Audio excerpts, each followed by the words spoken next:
Muy buenos días, tardes o noches, y bienvenidos a la biblioteca, Historias y Relatos. Un lugar donde las páginas se transforman en caminos, donde cada palabra es un eco del pasado, y cada relato, una llama encendida en la oscuridad. Aquí rescatamos voces olvidadas, y forjamos mundos que esperan ser descubiertos. Este es tu refugio, este es tu viaje a través de las palabras. Si estas historias despiertan tu imaginación, si quieres que la biblioteca siga iluminando senderos, apóyala. Comparte su voz, suscríbete para no perderte ningún relato, y ofrece tu like, como quien enciende una antorcha para que esta llama nunca se apague. Y si quieres apoyarla aún más, puedes convertirte en mecenas en Patreon. Ahora, comencemos con la narración. El Arca de la Alianza, el misterio que desafía al tiempo y la historia. El viento del desierto soplaba con una fuerza antigua, arrastrando arena y silencio a través de las vastas llanuras del Sinaí. Allí, donde el sol parecía arder sin misericordia sobre la tierra desnuda, donde las montañas se elevaban como gigantes de piedra tallados por el tiempo, nació uno de los objetos más sagrados y misteriosos que la humanidad haya conocido jamás. No era una simple reliquia. No era un símbolo cualquiera. Era, según los relatos más antiguos, el punto de encuentro entre lo divino y lo humano, el lugar donde el cielo tocaba la tierra. En aquellos días remotos, el pueblo de Israel vagaba por el desierto tras haber abandonado Egipto. Eran un pueblo recién liberado, todavía marcado por generaciones de esclavitud, guiado por un hombre cuya figura se convertiría en leyenda, Moisés. Había conducido a su gente fuera de las tierras del faraón, atravesado el mar y caminado durante años bajo el cielo implacable del desierto. Pero la travesía no era solo geográfica.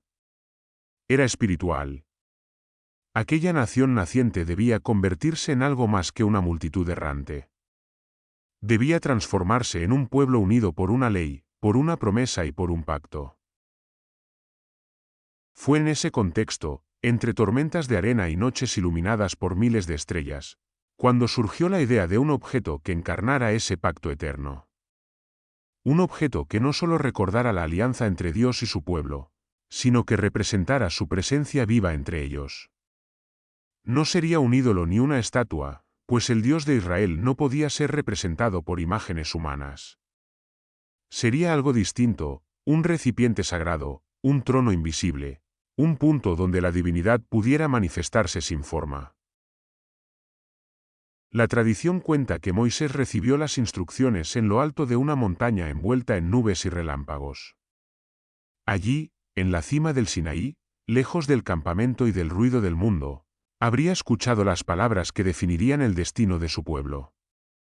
No se trataba de simples indicaciones humanas. Cada medida, cada material, cada detalle tenía un significado profundo. Aquella reliquia debía construirse exactamente como había sido ordenado.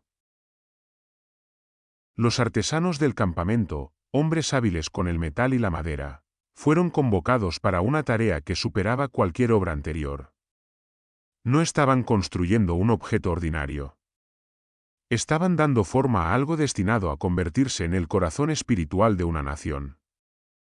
El material elegido fue la madera de acacia, una de las pocas que podían encontrarse en aquel entorno áspero y seco. Era una madera resistente, capaz de soportar el paso del tiempo y las condiciones del desierto.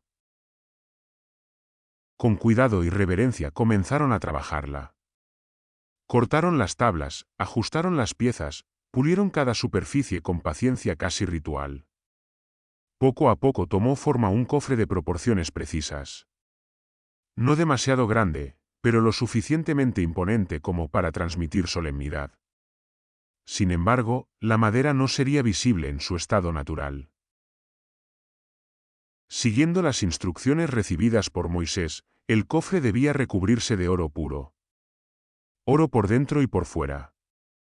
No solo como símbolo de riqueza, sino como representación de lo sagrado, de lo incorruptible, de aquello que no se marchita ni se deteriora con el tiempo. El oro fue fundido, trabajado y extendido en finas capas que cubrieron cada centímetro del cofre. Cuando la obra estuvo terminada, el objeto brillaba bajo el sol del desierto como si atrapara la luz misma del cielo. No era simplemente un cofre dorado. Su presencia imponía respeto, incluso temor. Era como si aquel objeto hubiera sido separado del mundo común, como si perteneciera a una realidad distinta. Pero la parte más significativa aún estaba por crearse. Sobre la tapa del cofre debía colocarse una cubierta especial, también hecha de oro macizo. No era una simple tapa. Era el punto central de todo el objeto, el lugar donde, según las tradiciones, se manifestaría la presencia divina.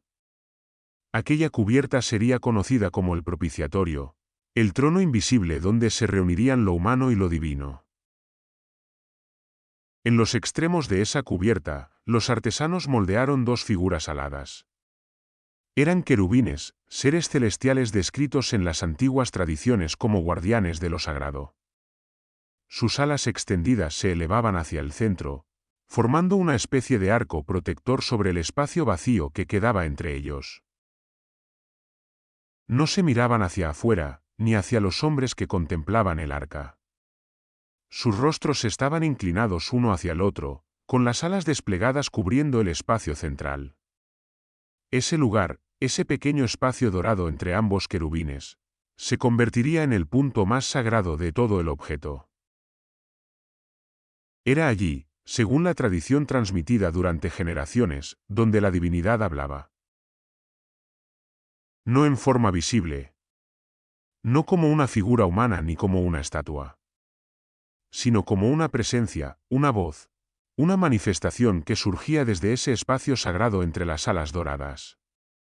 Aquella zona era considerada tan santa que nadie podía tocarla ni acercarse sin seguir rituales estrictos. Cuando finalmente el arca estuvo terminada, el pueblo de Israel contempló algo que nunca antes había visto. No era una estatua para adorar ni un símbolo vacío. Era un recordatorio tangible de su alianza con el Dios que los había liberado. Un pacto sellado no con tinta ni con palabras humanas, sino con fe, obediencia y memoria. Los sacerdotes designados para custodiarla sabían que no podían tratarla como cualquier objeto. No debía ser transportada de forma común ni manipulada sin preparación. Se añadieron anillas de oro a sus costados y varas de madera recubiertas del mismo metal precioso para que pudiera ser llevada sin tocarla directamente. Así, el arca no sería cargada por manos desnudas, sino transportada con reverencia, elevada sobre los hombros de aquellos que habían sido consagrados para ese propósito. En el silencio del desierto, bajo cielos inmensos donde la noche parecía extenderse hasta el infinito, el arca de la alianza comenzó a ocupar su lugar entre el pueblo. No como un simple objeto religioso, sino como el corazón espiritual de toda una comunidad. Allí donde se encontraba el arca, se creía que también estaba la presencia protectora del Dios que había guiado su liberación. Muchos la miraban con respeto. Otros con temor. Porque aquello que representaba iba más allá de la comprensión humana. Era un símbolo del pacto, pero también un recordatorio de la responsabilidad que ese pacto implicaba. En su interior se guardarían elementos que recordaban la historia y la identidad del pueblo de Israel. Pero incluso antes de contener esos objetos sagrados, el arca ya era considerada una de las reliquias más poderosas jamás construidas. Su existencia marcaba un momento único en la historia, el instante en que un pueblo nómada del desierto creyó haber recibido un vínculo directo con lo divino. Un vínculo que no se encontraba en templos de piedra ni en palacios, sino en un cofre de madera y oro que acompañaría su camino a través del tiempo. Con el paso de los años, la historia del arca crecería hasta convertirse en una de las leyendas más fascinantes del mundo antiguo. Sería temida por enemigos, protegida por sacerdotes y recordada por generaciones enteras como el símbolo supremo de una alianza sagrada. Pero en aquel momento inicial, en medio del desierto del Sinaí, todavía era algo más sencillo y más profundo al mismo tiempo. La promesa de que el cielo no estaba completamente separado de la tierra, y de que, en un pequeño espacio entre dos alas doradas, podía existir un lugar donde la voz de lo divino se hiciera presente entre los hombres. El arca no era venerada por su forma ni por el oro que la cubría. Su verdadero significado residía en aquello que guardaba en su interior, en los objetos sagrados que representaban el origen, la supervivencia y la identidad de todo un pueblo. Cada elemento colocado dentro del arca era más que una reliquia. Era un fragmento de historia convertido en símbolo eterno. En el corazón del cofre reposaban las tablas de la ley. Según la tradición, aquellas piedras habían sido entregadas a Moisés en la cima del monte Sinaí, grabadas con los mandamientos que definirían el destino moral y espiritual de Israel. No eran simples normas escritas en roca. Representaban el pacto mismo entre Dios y su pueblo, una alianza basada en la justicia, la fidelidad y la obediencia. Se decía que las palabras grabadas en aquellas tablas no eran obra de manos humanas. Eran, según los relatos antiguos, la expresión directa de la voluntad divina. Mandamientos destinados no solo a organizar una sociedad, sino a establecer un camino de vida que separara lo justo de lo injusto, lo sagrado de lo profano. Guardarlas dentro del arca convertía aquel cofre dorado en algo más que un recipiente. Lo transformaba en el guardián de la ley que regiría a toda una nación. Pero las tablas no eran lo único que se custodiaba en su interior. Junto a ellas se encontraba la vara de Aarón, hermano de Moisés y primer sumo sacerdote del pueblo de Israel. Aquella vara había sido testigo de acontecimientos extraordinarios durante los años de travesía en el desierto. Según los relatos transmitidos durante generaciones, había sido utilizada como instrumento de prodigios, señalando la autoridad espiritual concedida a Aarón y su linaje. La historia contaba que, en un momento de disputa entre tribus, las varas de los jefes de cada clan fueron colocadas ante el santuario para que se revelara cuál había sido elegido por Dios. Durante la noche ocurrió algo que sorprendió incluso a los más escépticos. La vara de Aarón, hecha de madera seca, brotó y floreció como si estuviera viva. Era una señal poderosa, un mensaje claro de legitimidad y elección divina. Guardar aquella vara dentro del arca no solo preservaba el recuerdo de ese suceso, sino que reafirmaba el papel del sacerdocio en la vida espiritual del pueblo. Era una prueba tangible de que lo imposible podía manifestarse cuando intervenía la voluntad de lo sagrado. El tercer objeto que se decía reposaba dentro del arca era quizá el más enigmático de todos: un recipiente que contenía maná.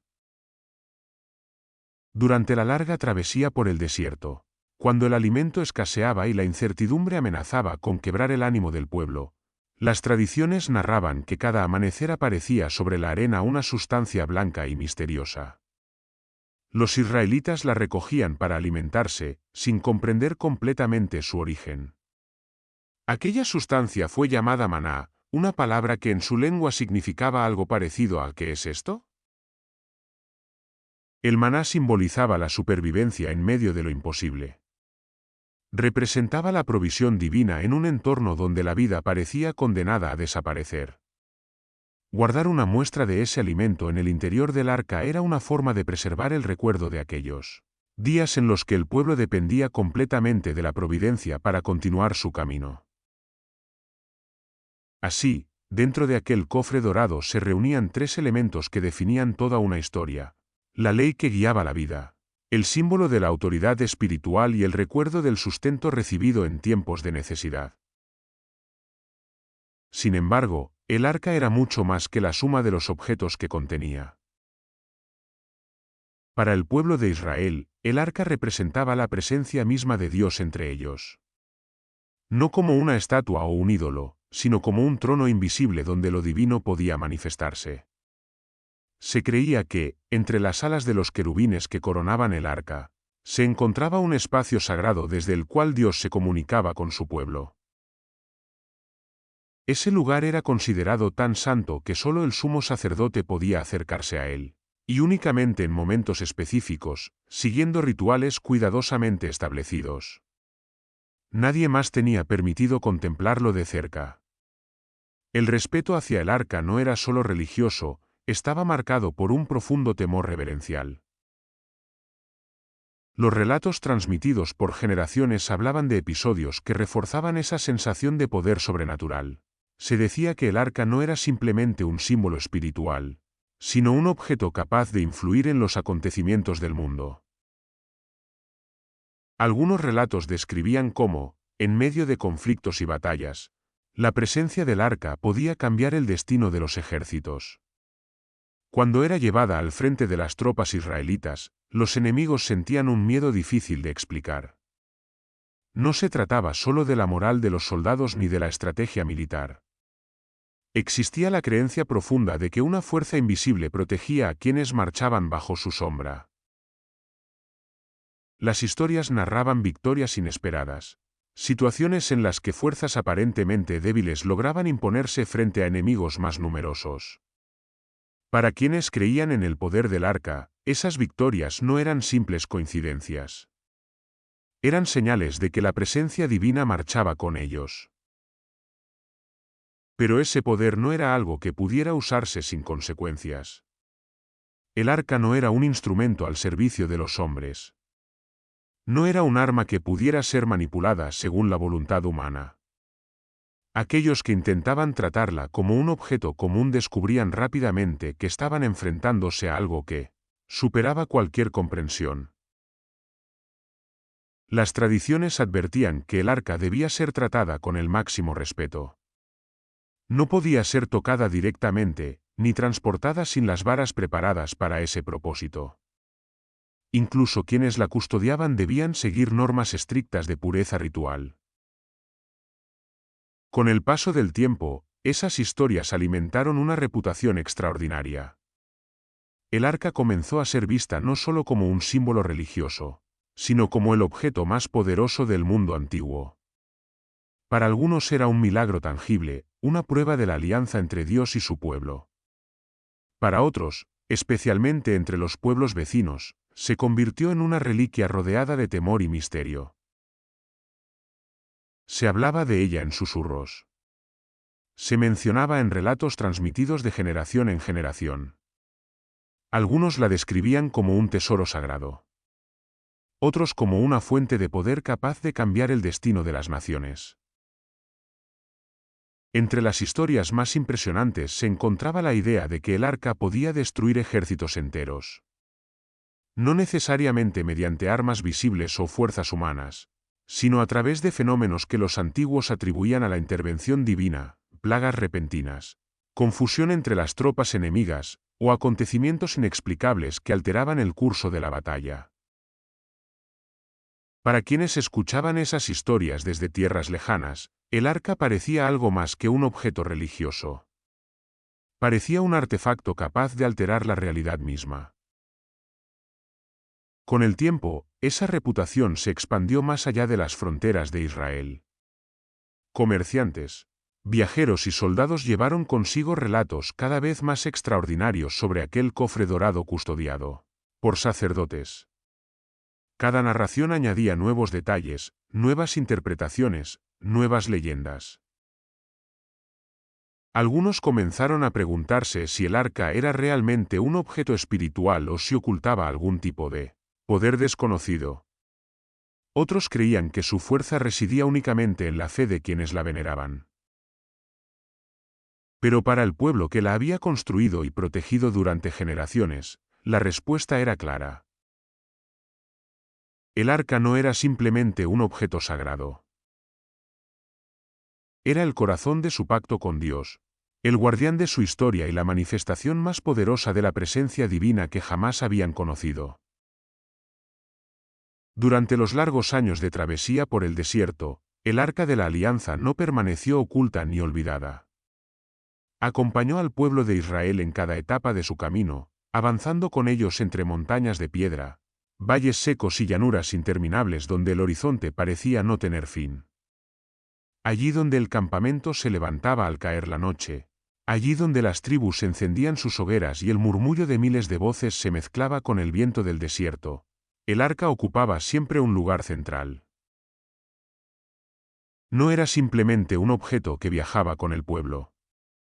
Era el corazón espiritual de la comunidad, el símbolo visible de una presencia que los guiaba a través de un territorio hostil e incierto. Cada movimiento del campamento estaba marcado por su presencia. Cuando el arca se levantaba para iniciar la marcha, las tribus sabían que era momento de avanzar. Cuando se detenía, sabían que allí debían levantar sus tiendas. Transportarla no era una tarea ordinaria. Aquella responsabilidad estaba reservada a los levitas, una de las tribus de Israel dedicada exclusivamente al servicio religioso. Dentro de ella, ciertos hombres eran escogidos para custodiar el arca, no solo por su fuerza física, sino por su preparación espiritual. Sabían que no estaban llevando un objeto cualquiera. Sobre sus hombros descansaba lo que muchos consideraban el trono invisible de la divinidad. El arca nunca era tocada directamente. Las varas de madera recubiertas de oro, insertadas en las anillas laterales, permitían que fuera transportada sin que ninguna mano humana entrara en contacto con el cofre sagrado. Aquellas varas se convertían en una extensión del propio objeto, y los sacerdotes que las sostenían caminaban con paso firme, conscientes de la solemnidad de su misión. Antes de cada traslado se realizaban rituales específicos. Oraciones, purificaciones y gestos ceremoniales recordaban a todos que el arca no era parte del mundo cotidiano. Era algo separado, consagrado, envuelto en un respeto que mezclaba devoción y temor. Cuando el campamento comenzaba a moverse, el arca marchaba delante de las tribus. Su presencia al frente de la columna simbolizaba la guía divina que conducía al pueblo a través del desierto. A su alrededor se mantenía una distancia reverente. Nadie se acercaba sin permiso, nadie cruzaba su camino sin preparación. Las generaciones que crecieron durante aquellos años aprendieron a verla como parte natural de su existencia. Para los niños que nacieron en el desierto, el arca siempre había estado allí, avanzando con ellos hacia un destino prometido. Para los ancianos que recordaban la salida de Egipto, representaba la prueba de que la alianza seguía viva. Con el paso del tiempo, la travesía se acercó a su final. Tras décadas de peregrinación, el pueblo de Israel se preparaba para entrar en la tierra que, según sus creencias, les había sido prometida. Pero ese territorio no estaba vacío. Estaba habitado por ciudades fortificadas, por pueblos que defendían sus tierras con murallas imponentes y ejércitos preparados para la guerra. Uno de esos lugares se convertiría en el escenario de una de las historias más extraordinarias asociadas al arca. La ciudad de Jericó se alzaba ante ellos como una fortaleza casi inexpugnable. Sus muros eran famosos en toda la región. Altos, gruesos, construidos para resistir asedios prolongados. Para quienes observaban aquellas murallas desde el exterior, parecía imposible derribarlas sin máquinas de guerra ni largos meses de combate. Pero el enfrentamiento que estaba a punto de producirse no seguiría las reglas habituales de la guerra. Según las antiguas tradiciones, el plan para tomar Jericó no consistía en levantar torres de asedio ni en atacar directamente sus puertas. En su lugar, el ejército israelita realizaría una marcha ritual alrededor de la ciudad. Durante varios días, las tropas caminarían en silencio rodeando las murallas mientras los sacerdotes avanzaban con el arca. Era una escena extraña, casi desconcertante para quienes la observaban desde lo alto de las murallas. No se trataba de un ataque convencional. Los guerreros no blandían armas ni lanzaban proyectiles. Caminaban lentamente, en formación, mientras los sacerdotes portaban el arca delante del ejército. El sonido de trompetas acompañaba aquella marcha.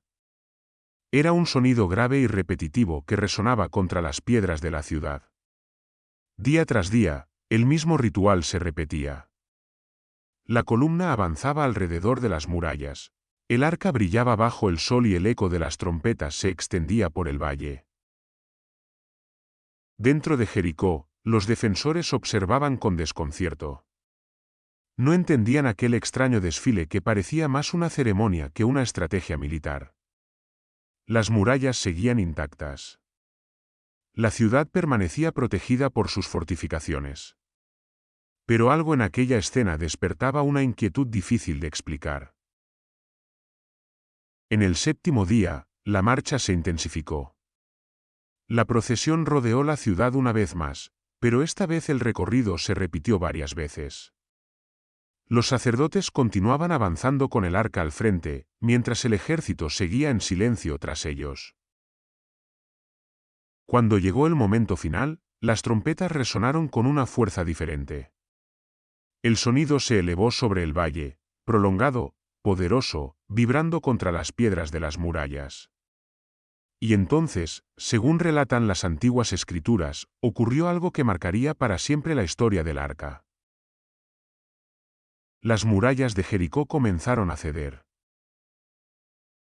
Aquellas estructuras que habían sido consideradas inexpugnables se derrumbaron, abriendo brechas enormes por donde el ejército israelita pudo entrar en la ciudad.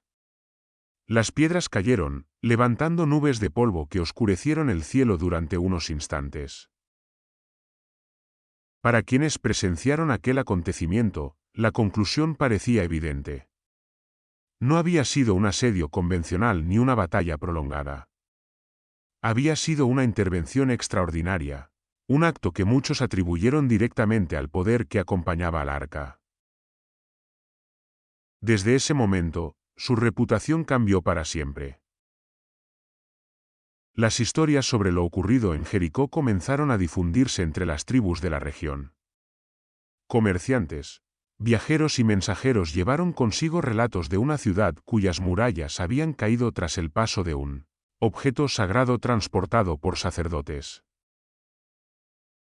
Para algunos pueblos, aquello se interpretó como una señal clara de que el Dios de Israel luchaba junto a su pueblo. Para otros, fue una advertencia inquietante.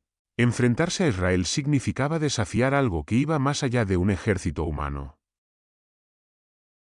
El arca dejó de ser vista solo como una reliquia religiosa. Su presencia comenzó a inspirar temor entre los enemigos y confianza entre quienes marchaban bajo su protección. Cada batalla en la que el arca aparecía reforzaba esa reputación. Aunque los relatos variaban y se mezclaban con la tradición oral, la idea central permanecía intacta. Allí donde el arca estaba presente, el destino de los acontecimientos parecía inclinarse hacia quienes la portaban. Con el tiempo, su fama se extendió por todo el mundo conocido en aquella región. Los pueblos vecinos comenzaron a escuchar historias sobre aquel cofre dorado custodiado por sacerdotes, capaz de acompañar a un ejército y cambiar el curso de la guerra. Para el pueblo de Israel, el significado seguía siendo el mismo que en los días del desierto. El arca no era un arma ni un talismán. Era el símbolo del pacto que los unía con su Dios. Pero para quienes observaban desde fuera, para aquellos que escuchaban los relatos sin compartir la misma fe, el arca comenzaba a adquirir una reputación distinta. Se estaba convirtiendo en algo mucho más inquietante. Un objeto sagrado, y al mismo tiempo profundamente temido.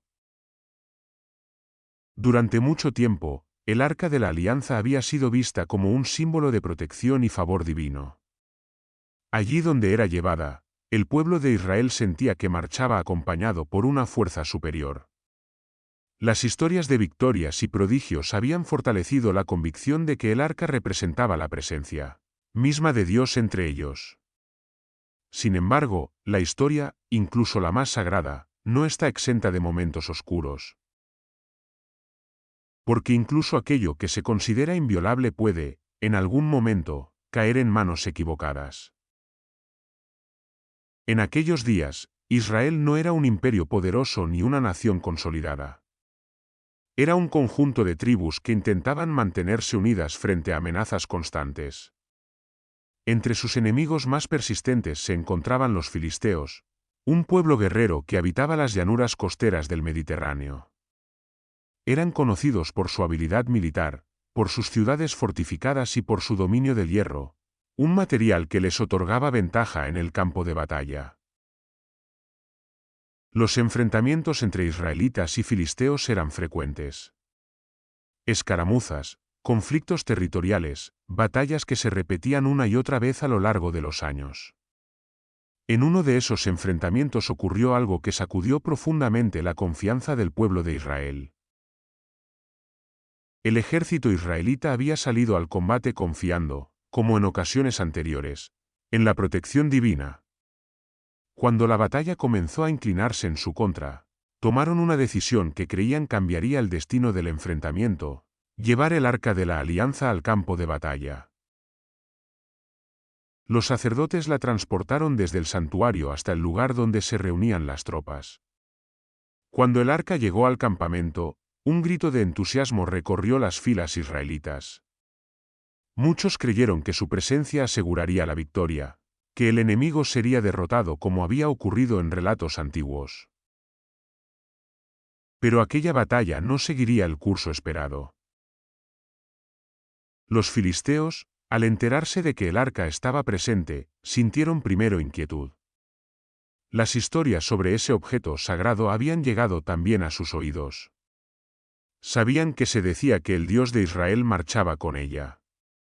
Durante un momento, el temor recorrió sus filas.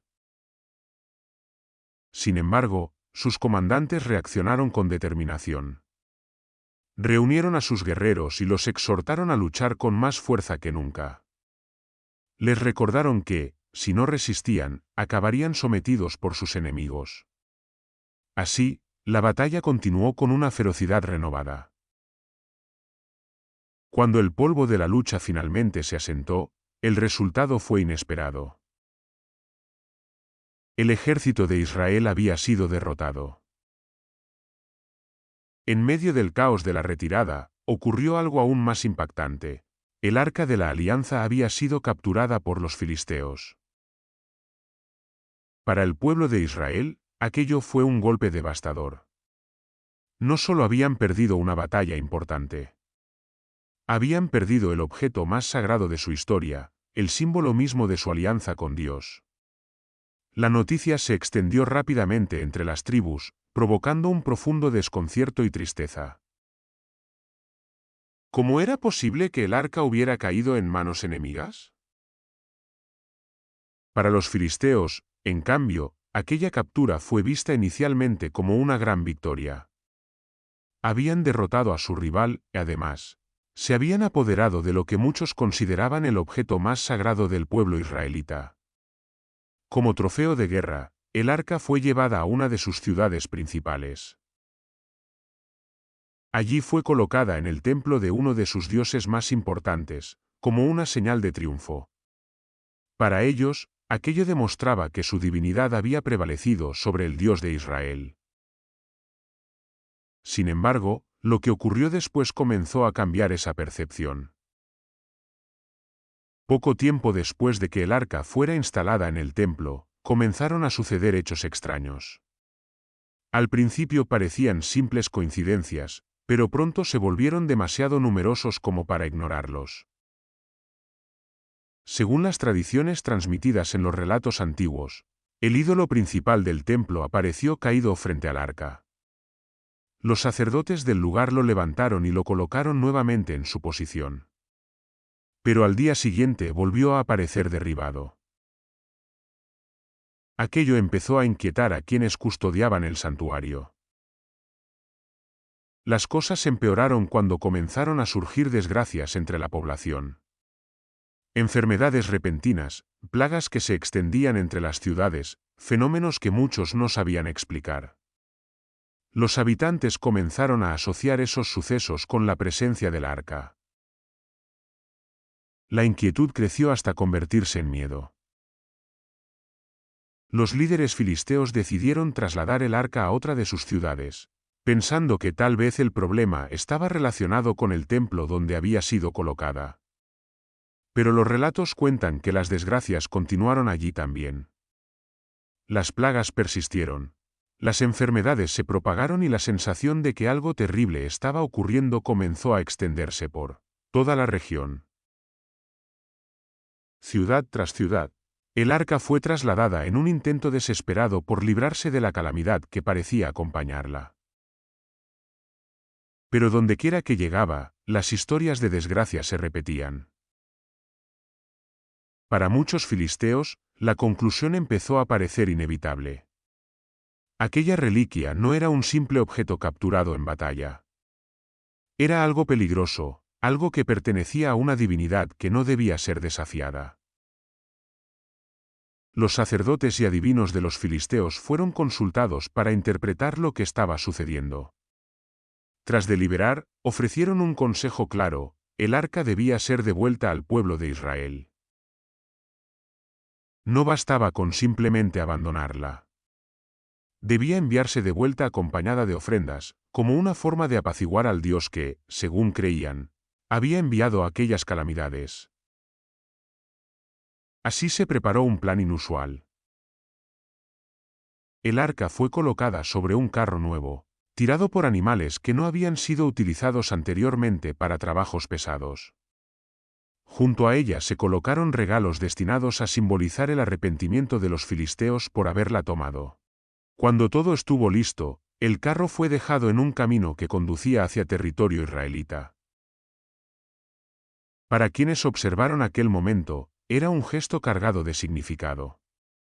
Aquellos mismos guerreros que habían celebrado la captura del arca ahora deseaban deshacerse de ella lo antes posible. El miedo había reemplazado al orgullo. Así, el objeto que había sido tomado como trofeo de guerra emprendió su regreso hacia el pueblo que lo había venerado durante generaciones.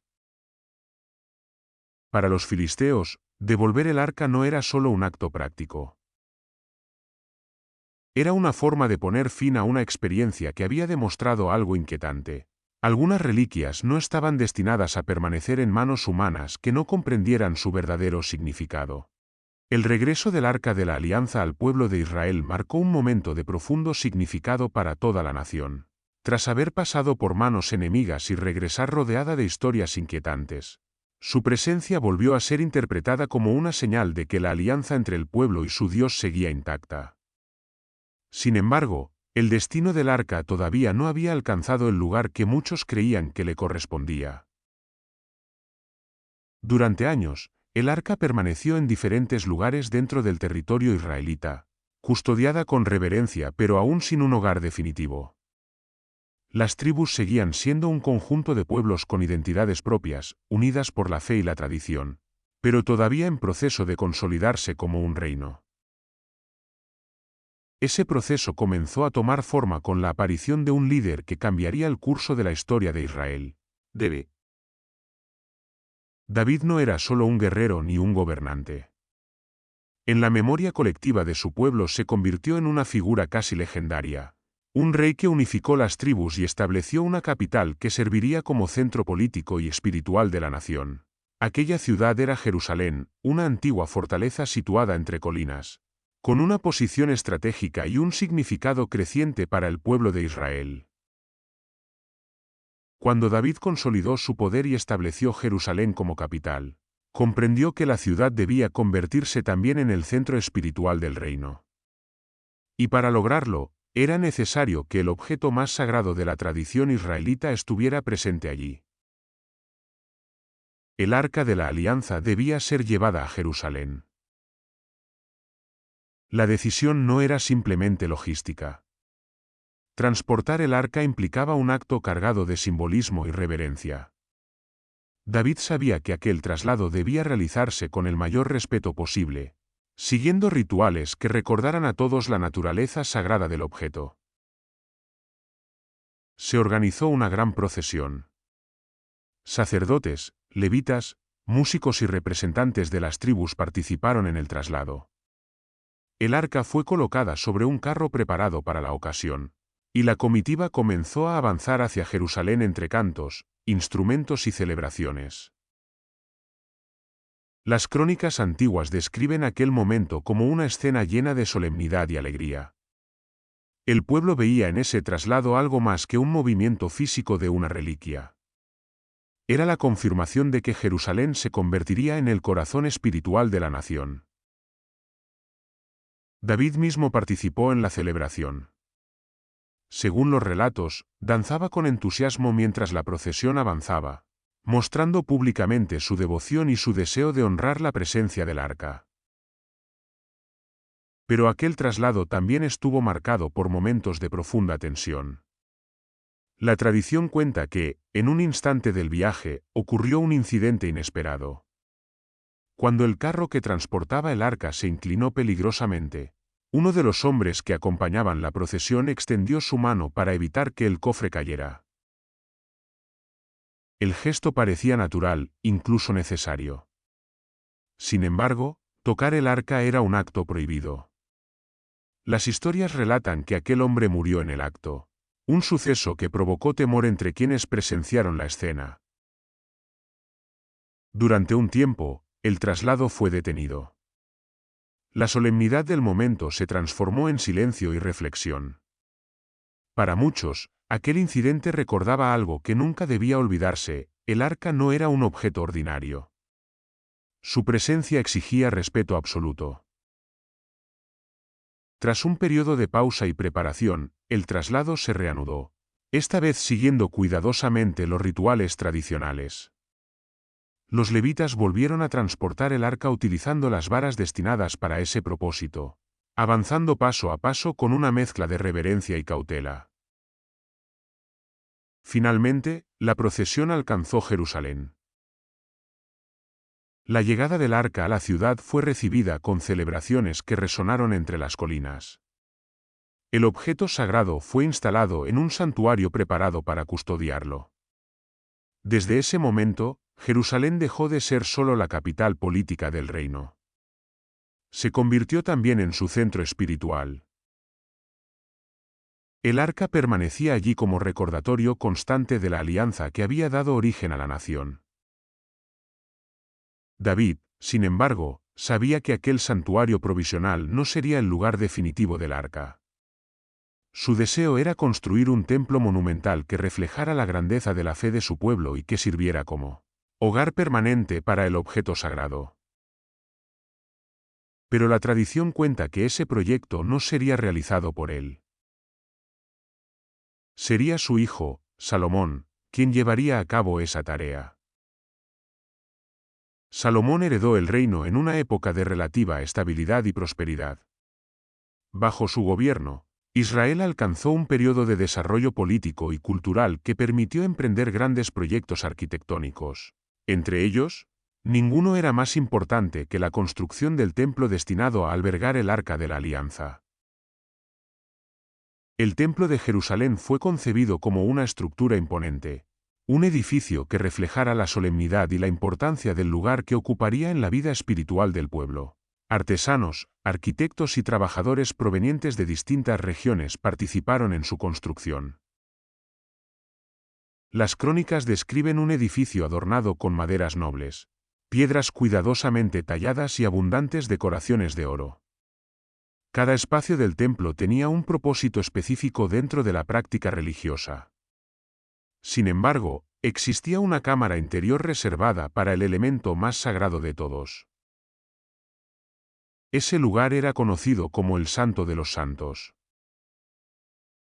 Se trataba de una sala pequeña y profundamente sagrada, separada del resto del templo por cortinas y barreras rituales.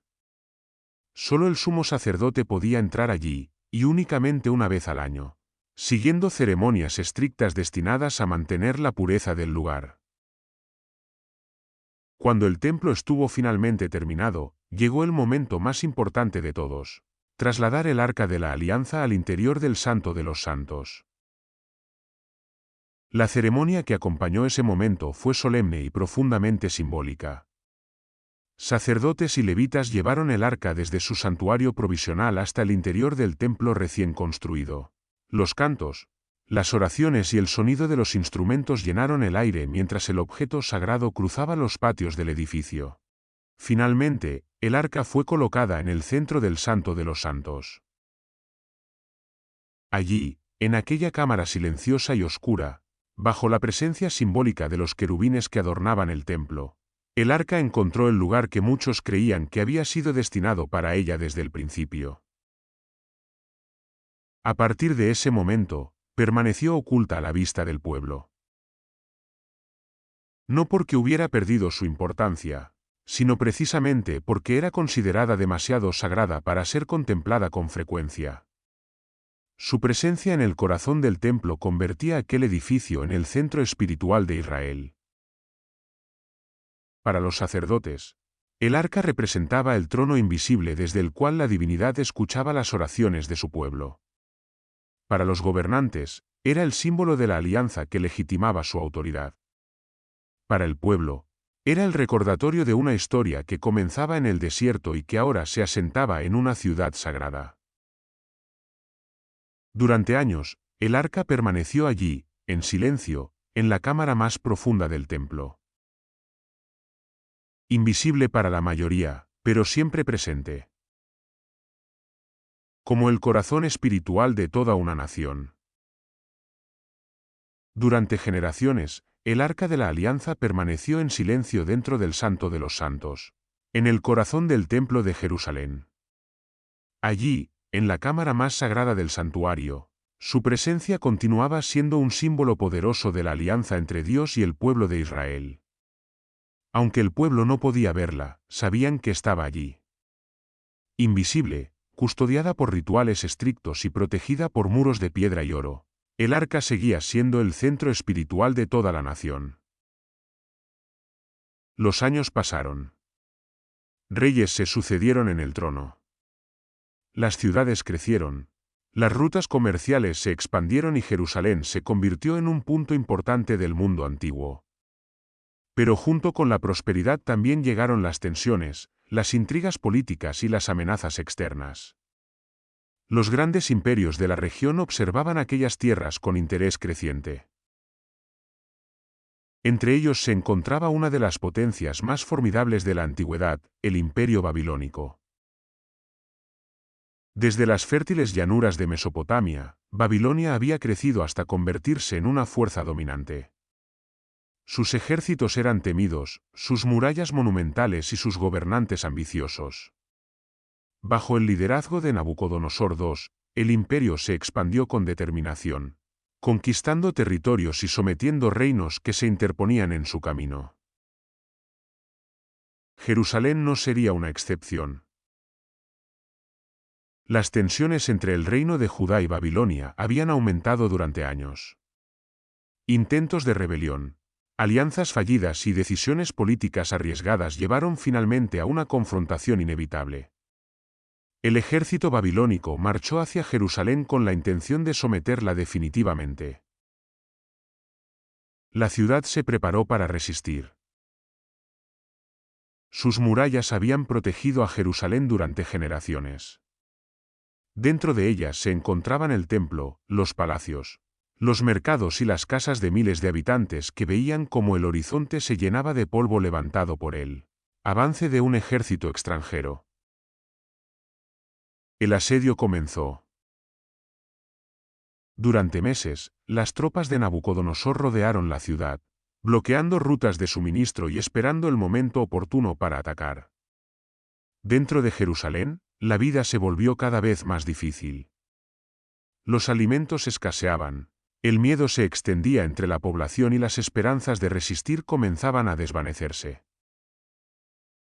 Finalmente, en el año 586 antes de nuestra era, el destino de Jerusalén quedó sellado. Las fuerzas babilónicas lograron penetrar las defensas de la ciudad. Las murallas fueron superadas, las puertas derribadas y los soldados enemigos inundaron las calles. Lo que siguió fue una devastación que marcaría para siempre la memoria del pueblo de Israel. El Templo de Jerusalén, aquel edificio monumental construido por el rey Salomón siglos atrás, fue saqueado y destruido. Las crónicas describen cómo el fuego consumió sus estructuras, cómo los tesoros fueron retirados y cómo las columnas y muros que habían representado la grandeza espiritual de Israel se derrumbaron entre llamas y humo. Los objetos sagrados fueron tomados como botín, las riquezas transportadas hacia Babilonia, y gran parte de la población fue llevada al exilio. Para quienes sobrevivieron a aquel desastre, el mundo parecía haberse derrumbado. El templo ya no existía. El centro espiritual de la nación había sido reducido a ruinas. Durante mucho tiempo, los relatos sobre aquel día se transmitieron con tristeza y asombro. Pero entre todos los misterios que rodearon la destrucción de Jerusalén, uno destacaba por encima de los demás. Cuando los invasores exploraron el templo destruido y examinaron sus cámaras interiores, el Arca de la Alianza no estaba allí. El Santo de los Santos había sido abierto. Sus puertas habían sido atravesadas por soldados y saqueadores. Pero el objeto más sagrado del pueblo de Israel, aquel cofre de madera y oro que durante siglos había permanecido en el corazón del templo, simplemente había desaparecido.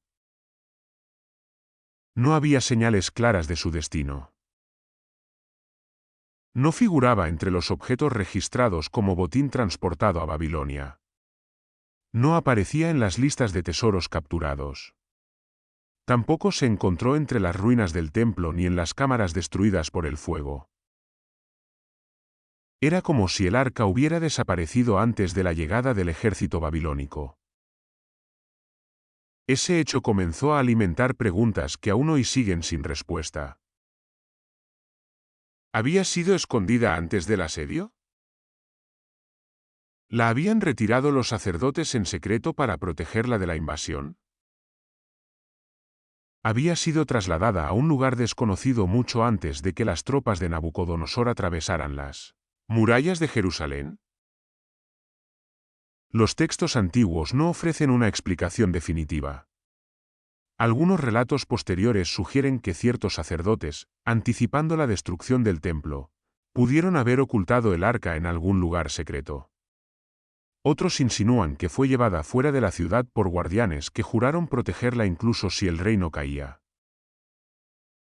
También existen interpretaciones más simbólicas, que consideran la desaparición del arca como parte de un misterio más profundo, un acontecimiento destinado a permanecer oculto. Lo cierto es que, cuando el polvo de la destrucción finalmente se asentó y Jerusalén quedó reducida a escombros, el arca de la alianza ya no estaba. El objeto que había acompañado al pueblo de Israel desde los días del desierto, que había sido transportado por sacerdotes, que había sido colocado en el Santo de los Santos como el corazón espiritual de la nación, había desaparecido sin dejar rastro. Para quienes sobrevivieron al exilio y reconstruyeron su identidad lejos de su tierra, aquella ausencia se convirtió en una herida espiritual y en un enigma histórico. El arca no solo representaba un objeto perdido. Representaba una conexión con el pasado, con la alianza que había dado origen a su historia. Y ahora, ese vínculo parecía haberse desvanecido entre las ruinas del templo. Pero la desaparición del arca no significó el final de su historia. En realidad, fue el comienzo de algo nuevo. A partir de ese momento, el mundo antiguo comenzó a preguntarse qué había ocurrido con la reliquia más sagrada de Israel. Historias, rumores y teorías empezaron a circular entre pueblos y generaciones. Algunos afirmaban conocer su destino. Otros aseguraban que había sido escondida en lugares inaccesibles. Y algunos creían que todavía esperaba, en silencio, a ser descubierta nuevamente. Así comenzó una búsqueda que atravesaría siglos de historia.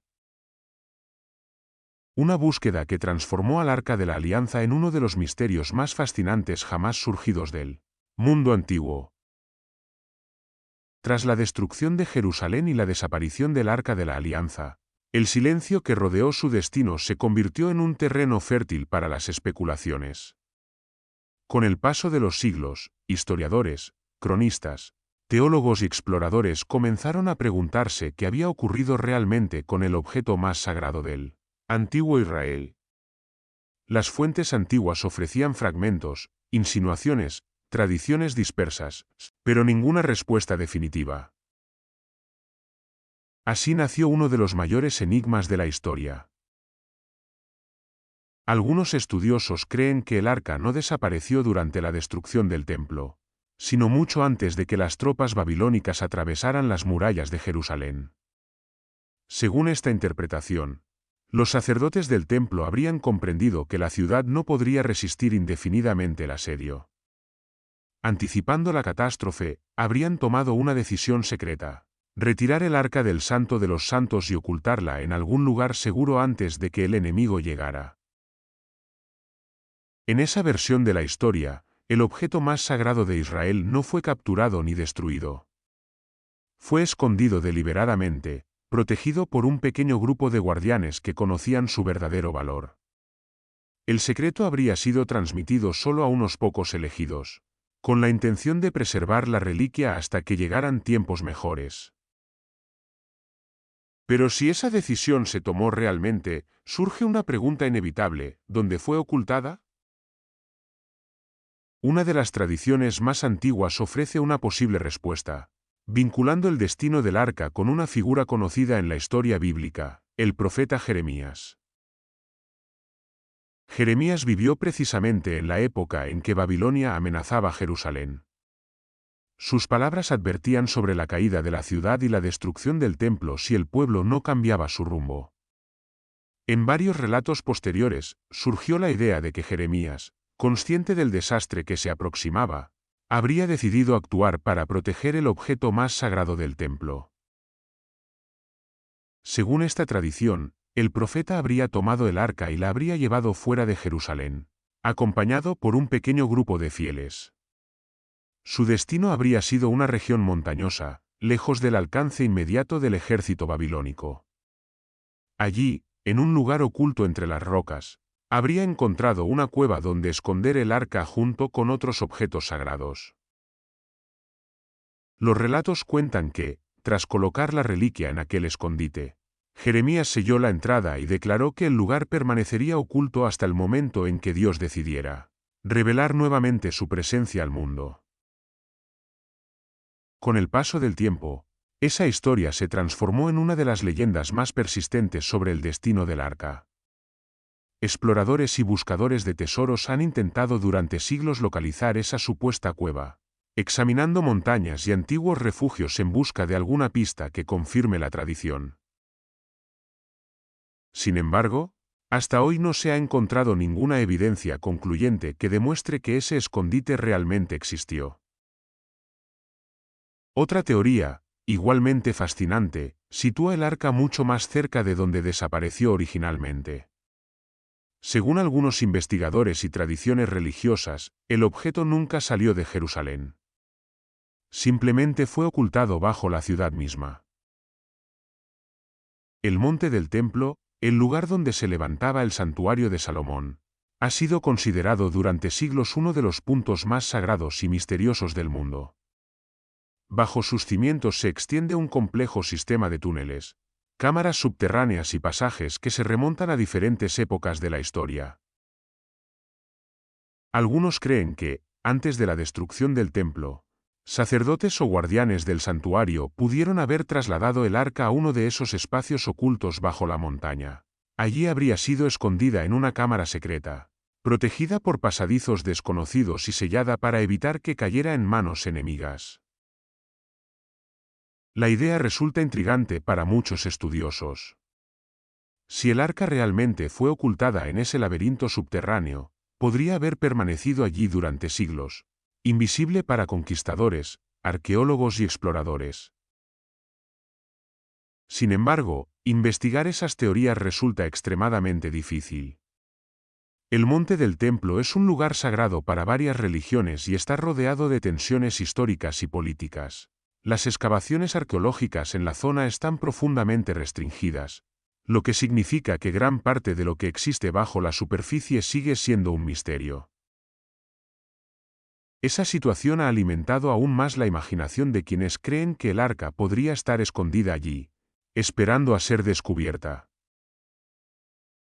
Relacionada con esa idea aparece otra posibilidad, que el arca no esté exactamente bajo el antiguo templo, sino en alguno de los túneles secretos que, según diversas tradiciones, atraviesan Jerusalén.